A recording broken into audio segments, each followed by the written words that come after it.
100 Days and 100 Book Reviews Challenge Day 4. The book is The Four Agreement, चार मुआहिदा, जेको book आहे don मैगुएल जो ऐं जेको टाल्टिक मज़हब जो रूहानी पेशवा मैक्सिकन लेखक।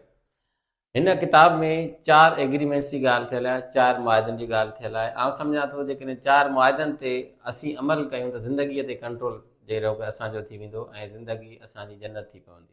पहिरियों मुआहिदो आहे त लफ़्ज़नि ते ज़ाब्तो, ज़िंदगीअ ते ज़ाब्तो आहे, यानी पंहिंजे लफ़्ज़नि ते कंट्रोल रखो, छो त लफ़्ज़ ई त आहिनि हिन सॼी दुनिया खे वजूद ॾियनि था। इन लफ़्ज़नि में ई जन्नत बि आहे त जहन्नम बि आहे। इन लफ़्ज़नि में ई जादू बि थी सघे थो कंहिं ते, त कंहिं ते कारो जादू बि थी सघे थो।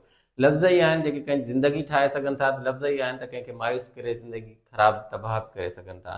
तंहिंजे करे पंहिंजे लफ़्ज़नि ते ख़्यालु रखो, ध्यानु रखो, लफ़्ज़नि जो इस्तेमालु छाणे छंडे कयो।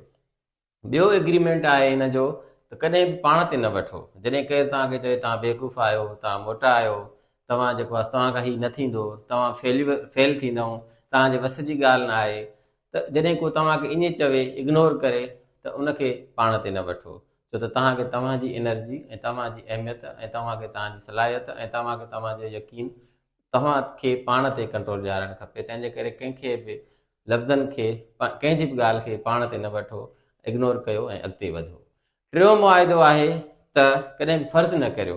कॾहिं बि ईअं न सम्झो त कंहिं मूंखे ॼाणी वाणी इग्नोर कयो, कंहिं मूंखे ॼाणी वाणी धिको ॾिनो, कंहिं मूंखे ॼाणी वाणी कंहिं दावत में न घुरायो। कॾहिं बि ईअं न सम्झो, फ़र्ज़ु न करियो हू मूंखे नफ़रत थो करे, या हू मूंसां मोहबत थो करे, या हू जेको आहे सो मूंखे किथे बि ज़िंदगीअ में माना तव्हां त करे फ़र्ज़ु करणु शुरू कंदा त पोइ तव्हांजा रिश्ता नाता इहे किथे न किथे कॾहिं न कॾहिं माण्हू खां ॼाणी अणॼाणाईअ में का न का ॻाल्हि रहिजी बि वेंदी आहे ऐं उनखे इंटेंशनल ॻाल्हि खे तव्हां इंटेंशनल सम्झी वेंदव, ज़िंदगी ॾुखी थी पवंदी। त फ़र्ज़ु न करणु खपे।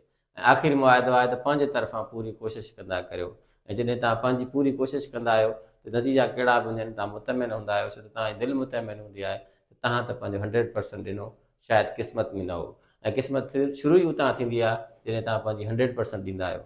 ऐं जॾहिं तव्हां 100% न ॾींदव त तव्हां ज़ाहिर आहे उन मुतमिन न रहंदव। पंहिंजी पूरी कोशिशि कंदा करियो त जीअं फितरत तव्हांखे अॻियां वठी हले। महिरबानी।